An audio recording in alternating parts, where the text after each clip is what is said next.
Okay, I'm back here with this 2013 Ford Escape. If you were following my last video, I just did the sunroof motor on here and got that working now.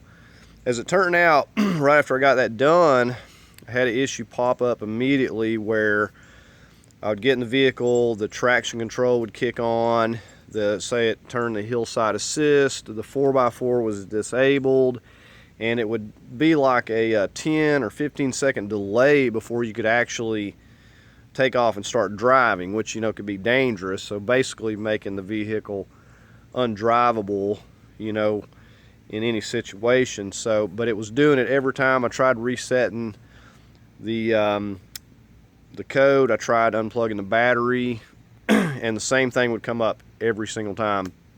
So had to get this thing scanned, and I'm going to show you what I found here. Okay, so I've removed the rear passenger wheel here so I can show you what this code pulled up. Okay, so it popped up for this rear ABS wheel speed sensor. It's very easy to remove this clip. You mash down right here, give that a pull up, just mash down right there with your thumb and pull that up, and we've got a Torx right there, if you can see that Torx, that we have to remove. Okay, so when you get your replacement, you're going to take a T25 and you're going to remove this Torx right here and put your replacement. Just going to pop right down in there. Okay, so this is the old wheel speed sensor. Now it's important when you order this, of course, if you go to the parts store, they should be able to tell you by your VIN or your vehicle model which one you need. But in this particular case, this one has the park assist. So there's two different types, like this grayish tannish one, and then there's the black one. So you want to make sure that you get the right one. So this one has the park assist. So this is the type, and you can see it's got the gray color to it.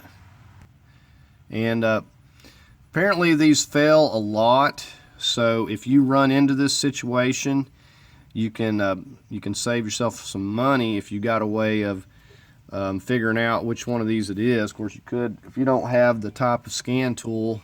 I had to pay to get it scanned, but it's probably best just to replace these in pairs, because they're only about $30 each, and just replace them in pairs. But they say that more than likely it's always these rear ones that are going out. So that's what it was, and that's fixed the issue.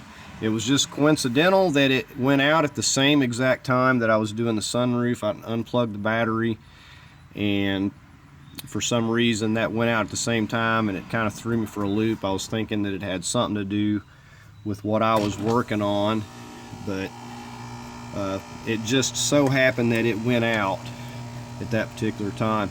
So I'm just going to plug this. I've got the new one in here. I'm going to go ahead and plug this back in. Now you'd probably want to check, if that doesn't fix it, you want to check your connector out and make sure that your connector is fine, that there's no issue with that. Okay, so that's going to do it for this video. Hopefully that will help someone else out, can save you some money. Said the tannish gray ones are going to be with the parking assist. The black ones are going to be without the parking assist, so just pay attention to that when you get that sensor. But I said you can buy these things pretty cheap online through Amazon, eBay, somewhere, and get a pair of them, just replace them both out. So most of the time it's the rear ones that are failing, but you could at least swap them out and save yourself a diagnostic if you don't have the tool to pull up the ABS codes and everything.